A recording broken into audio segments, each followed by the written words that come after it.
If you go and you try on swimsuits for yourself with your child, can we just stop some future therapy right now? Can we just have an intervention here? Please, please, please. When you are in that fitting room, if you put on a bathing suit that does not look good on you, just keep your mouth shut. Keep your mouth shut and just move on to the next one. And if you don't find anything that doesn't fit and your child says, well, Mom, you didn't find anything? No, nothing worked today. Not, oh, I'm so fat. I need to lose 10 pounds. You know, I guess I'll be wearing a t-shirt again this summer. Or, Mom, please, I'm begging you. Please, please, please don't do that to your girls. And if they come out of the dressing room and they have on a suit that is maybe ill-fitted for them, could you please just say, hey, baby, I think we could find something that you'll like even better. So let's keep looking. Right. Instead of, oh, you're too fat for that. Can we please? Yes. I'm begging Amen. you. I'm begging Amen. you. I'm begging you because we don't want to breed in ourselves and in our daughters especially a spirit of discontent about our bodies. We want to be thankful for our bodies, thankful that these bodies can go out and play in the sun and swim in the pool. And so I'm just asking you right now to watch what you say in those fitting rooms. Hey, moms. Welcome back to the Gather Moms podcast. We are so excited to have you with us. We are smack dab in the middle of spring. You are probably feeling all the pressures for spring break's over. We're pushing hard towards summer. There's things popping up for me. I've got graduation on the horizon. I'm doing all the things. And I don't know if you just need a moment to breathe, but girl, we're going to make it, okay? We are going to make it. Kate, are you feeling all the pressure? Yeah, and the daylight savings time kind of jacks me up. Like, it's my least favorite day of the year. The enemy comes to steal, kill, and destroy, and so I believe it's He does it through the sun. It's Satan's holiday. He takes an hour of my life, and I really just, if there's some kind of petition I can sign for us to stop this madness, I'd like to be a part of that. I'm sure there is, actually. There's a petition for everything, so. I think we are smack dab in the middle of, is this a cold or is it allergies? Yes, yes. He's got some lingering. I'm telling you. The pollen is pollinating. Yes. And so, there's Easter and spring break, and then all of a sudden you feel the impending doom of May. Yes. And there's like this excitement and this fear. Like, I'm so happy, but God, I'm afraid of what's all to come. Yeah. Girl, we got your back. We see you. We understand it. It's actually why we did this season called Mom Struggles, because we know that sometimes that end of spring into beginning of summer is kind of when moms start to feel this real pressure. Yeah. The wheels start coming off. You're trying to play catch up. Yeah. And so we wanted to just provide an opportunity for you to feel seen and heard by talking about some of the things that we as moms struggle with. So we're in our season of Mom Struggles. Last week we got to talk about marriage with Kate, and it was so interesting to me because one of the things that she talked about is this idea of our unmet expectations. Yeah. That cause us a lot of trouble in our marriages, but it also causes us trouble in other areas too. Yeah. And it's this idea of discontentment. Yes. That we kind of wake up one morning and go, oh, is this my life? I mean, I don't know if you've ever had that thought, but I sure have had that thought. Oh my gosh. Okay. I think about the discontentment I feel when I go to get my nails done. So, okay, you go to get your nails done and you're like excited. And I typically am squirreling away some gift card or some little cash I got, so I can go get my nails done. And I get so excited. And I forget every time that probably somebody is about to be mean to me and not get my nails like exactly like I want them, So I'm on the hunt for a reliable place. I feel like they come and go though, man. But they are not reliable. Like, I'll Yes. find a favorite that I'm like consistently going to see, and then I don't know what happens to them. But I walk away being like, oh, I am discontent. And I just spent all this money and I picked out the color and everything, and it still just didn't give what I wanted it to give. So I have the fix for you. You just never get your nails done. Oh, man. Then you're never disappointed. But then don't you feel discontent with your nails? Oh, all the time. It's just like this underlying learning to live with this discontent of my nails always, which my nails are just in that season of breakage. So there's no hope for them right now. I probably need more vitamins in my life. Do y'all ever think that? Like whenever my nail breaks, I don't know. I feel like I heard a long time ago that like by the time your nail gets to the point of breakage, it's like you've been missing some nutrient in your life for months bless now. us all. Okay, by the way, can I tell you, like a few episodes ago or whatever, we were talking about influencers and you said that AG1 thing. Yes. Do you see it all the time Ma'am, now I see it all. All I hear about is AG1. It's the green stuff. Ma'am. I bet if I took AG1, my nails would be beautiful and perfect. Yeah. Also, silky smooth hair. All the you things. never have any problems ever again in your life if you right. just drink AG1. Maybe AG1 will reach out to us and want to be a sponsor. What's up? Okay, so this idea of discontentment, it's this restless desire or craving for something you don't have. Ugh, yeah. And so it really does keep coming back because just like with your nails, like you'd like to get them done right. Yeah. And so you may have one time where it's like, oh, it did it worked. And then you have 3 times of not great. Yeah. And so you're just constantly in search of that thing that's going to bring you this happiness. Yeah. And as moms, we go through different seasons of motherhood where we're discontent. Yeah. Do you feel like there's one season of motherhood where you maybe felt the most discontent? I think it was really hard for me when after having that second kid and just feeling like nothing felt good. My body didn't feel good. I couldn't figure out how to do 2 kids. I did feel very discontent. Right now, I feel like my struggle with discontentment is we've been in our house about 10 years. I'm starting to look around and go, every wall needs to be repainted. Yes, yes. From these kids running their hands over it. So I just think it pops up on me in different ways. Well, and I guess my question is, where do we get the idea that it should be a certain way? Like, where before I became a mom did I get some idea that it was like motherhood was supposed to be all like roses and rainbows, and my kids were amazing, and they told me how much they loved me all the time, and I looked great every time I went out to run errands. Like, I don't know where I even got that perspective from. I don't know, but that will set you up for failure real quick. Real quick.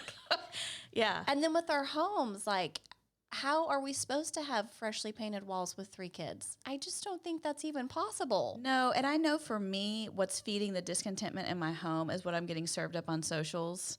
And so I probably need to take a break from that because that is just continuing to contribute to this mindset of, this is not good enough. What you're doing is not good enough. Yep.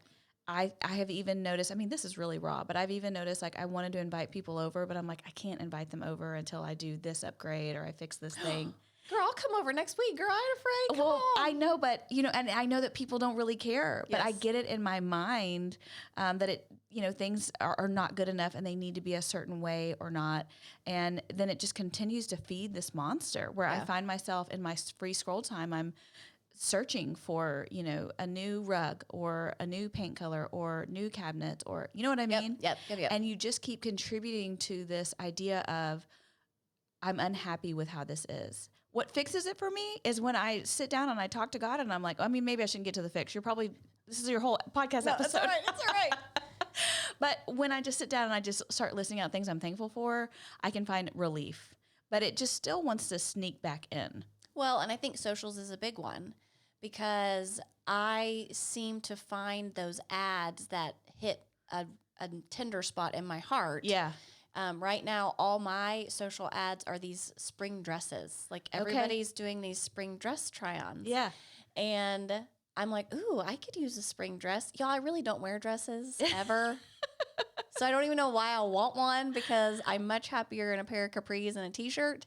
But it's this thing that I think I don't have. And so I want because this other person is making it look so tempting. Yes. And once you see it over and over and over, you're like, well, I guess I really do need this, Yes. And so you start to convince yourself that you're missing something and what you have is not enough. Exactly. Discontentment comes when we focus on what we lack. Okay, that's good. That whole idea that I just am looking around at all the things I don't have. And it keeps us from missing the good things that God has given us because we actually have a lot of great things. Yeah. But we're not focusing on those. We're focusing on what we lack. And our attitude really does make all the difference when we face these kind of circumstances.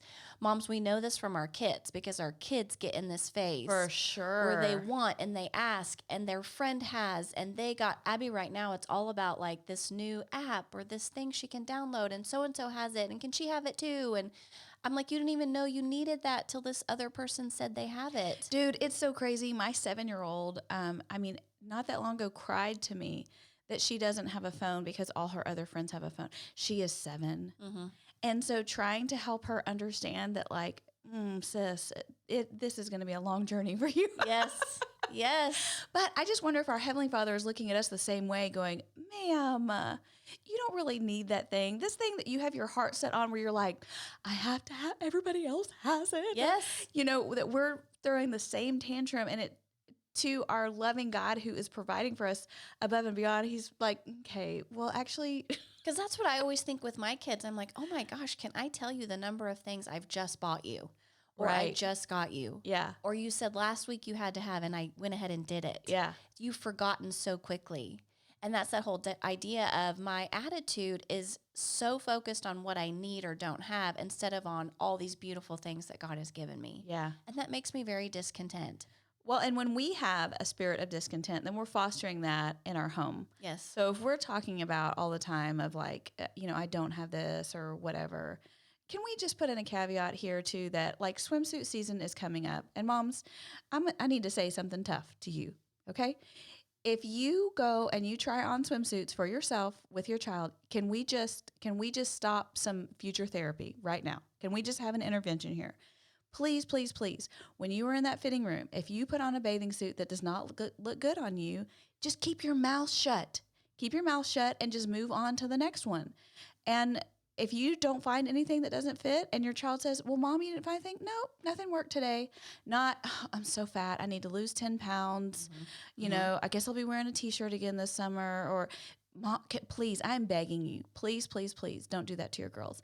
And if they come out of the dressing room and they have on a suit that is maybe ill-fitted for them, could you please just say, hey, baby, I think we could find something that you'll like even better. So let's Right. keep looking. Right. Instead of, oh, you're too fat for that. Could we please? Yes. I'm begging Amen. you. I'm begging Amen. you. I'm begging you because we don't want to breed in ourselves and in our daughters especially a spirit of discontent about our bodies. We want to be thankful for our bodies, thankful that these bodies can go out and play in the sun and swim in the pool. And so I'm just asking you right now to watch what you say in those fitting rooms.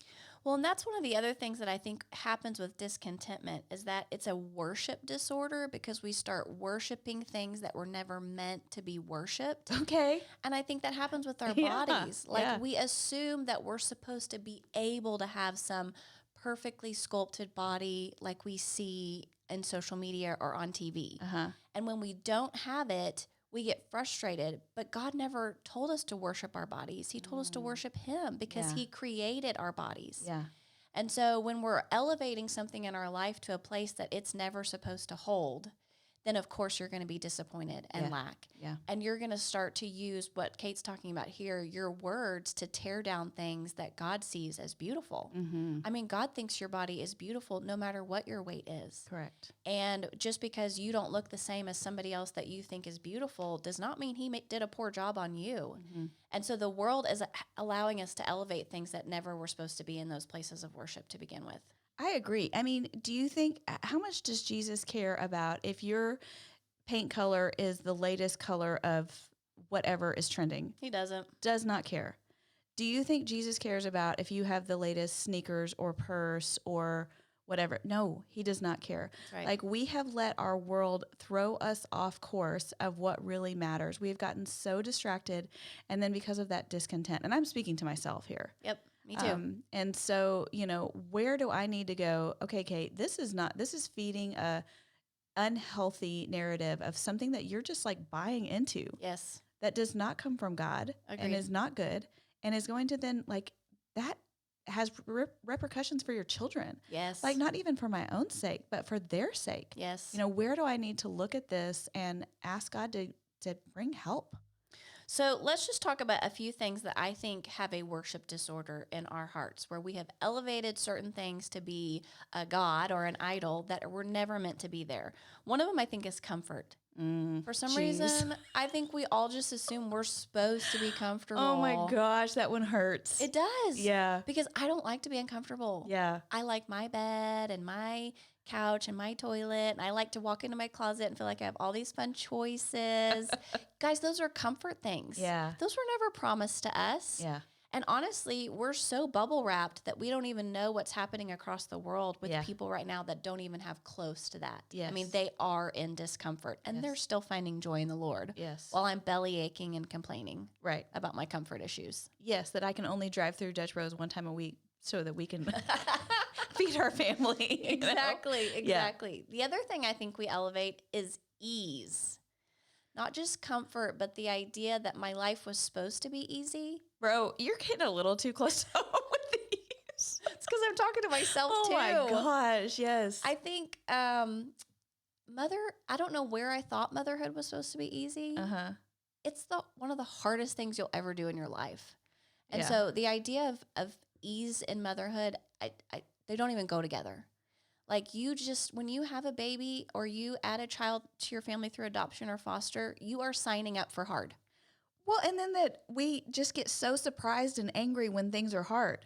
Right. Like, how dare you throw a tantrum, or how dare you not sleep through the night, or, that when it interrupts our comfort and our ease, that our response is typically not gracious because it's making life harder for us. And because we worshiped that thing Yeah.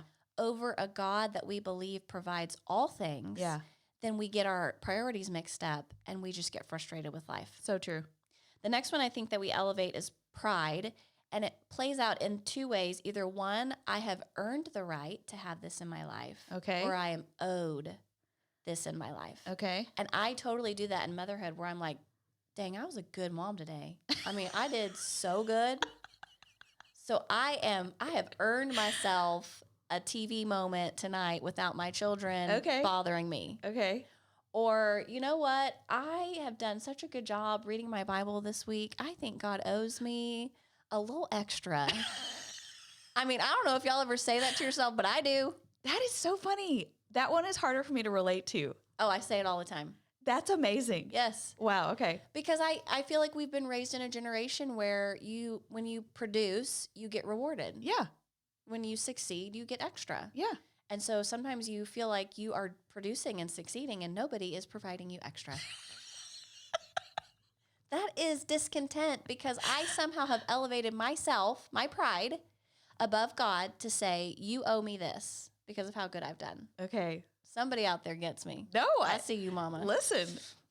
Last one is comparison and just being jealous. Okay, that one is going to register more for me. I think you struggle, though, with comparison less. I don't know. I mean, I don't know if there's like a scale we can sit our comparisons on, but... No, because if I don't identify with pride as much, I don't know that you identify with comparison as much as I do. I think one of the things I love about you, Becca, is you've always been like pretty settled down with like who you are. And it's like, okay, good for her. She's doing it differently than I am. I don't need to do it like her. Yes. So I just wanted to just say that I think that's an area where you're doing better. Whereas me... Like we're going on this trip to Italy. I'm so excited about it. We've been planning this trip. Like we talked about it on our 10th anniversary. What are we going to do on our 20th? And here we are. Oh, dang, that's a long time to plan. Ma'am, we've been talking about it, yes. But it's expensive. We've saved our points, you know, all these things. So I should be so excited about this trip. But what am I doing? I'm going online and I'm looking at what outfits do I wear while I'm in Italy? And then I think just subconsciously then I'm like, what are the pictures that I need to take? Yes. What are I'm thinking about all of these like outward results, and I'm comparing myself to what other women are wearing, what other women are doing, and it is stealing my joy. Yes. I cannot tell you how many hours I have spent shopping online for just the things I'm going to wear. So I am excited. I got a new luggage set. I've never had nice luggage. My parents bought me that, so I'm thrilled about that. But I am noticing it's creating something that I should be so excited about. It's creating a sense of almost dread and discontentment because it's like, oh, what if I look back on these pictures and I hate that outfit? That's the stupidest thing. I'm saying to myself, Kate, you stop it right now. Well, you said it. It steals your joy. Yes. God wants you to enjoy this trip. Yeah. You have planned and saved. Bless your hearts. You've been married 20 years. You should get to go do something fun. Yeah. And he wants you to enjoy it. And Satan is so excited for you to lose joy over this beautiful moment you're about to have because you're so concerned with all the other things. Yes. Discontentment steals our joy. in our Mom Struggles curriculum, this book that we put together and some videos that are on Right Now Media, we'll put the links in the show notes. One of the things that we actually encourage moms to do in the face of discontentment is to simplify. I think one of the ways that we get caught up in discontentment is we have too many choices. Okay. I mean, we think that we live in this great modern society where we have multiple choices to find the best deals, but you just said it ends up stealing our time because we're just searching all day looking for a better deal. There's too many choices. The number of tabs that are open at any given time when you're trying to shop for something, it is overwhelming. And then you get in this, analysis paralysis. And then all of a sudden, you could have been spending that time with your kids, or, I mean, let's be real spiritual here, reading the Bible, talking to God. Yes. Okay. But you've spent 3 hours Yep. looking for a dress. Yes. Like, is that really the best use of your time? And is it contributing to more contentment or more discontentment? Exactly. For me, certainly more discontentment. I think you're so right about simplifying the things that we're doing, where we're spending our money, and our choices. And part of that's going to depend on you and what you potentially struggle with in discontentment. Is it house stuff? Is it clothes? Is it vacations? Is it meal prep? I mean, Kate and I were just talking about the other day, this person online that like makes sourdough bread from scratch and butter. She made her own butter. And Friend, did the one I sent you, was it her making the grilled cheese sandwich for her yes, kids? she made her own mozzarella cheese. She made her own cheese. What? She made her own bread from scratch. I then found another one where she was making her kids wanted cinnamon toast crunch cereal for breakfast. She made that mess from scratch. Stop it. Stop it. Okay, listen, I don't actually struggle with that. I'm perfectly okay with spaghetti in my house. But you have to figure out what that thing is for you. Yeah. And then you have to make those hard choices to simplify down, to either get rid of the social that's dragging you down, to stop, I guess, stop stealing the joy from somebody else when they get it. You know, if they do get it, let's celebrate them instead of just being jealous that they got it and we didn't. Yes. Contentment has to be learned.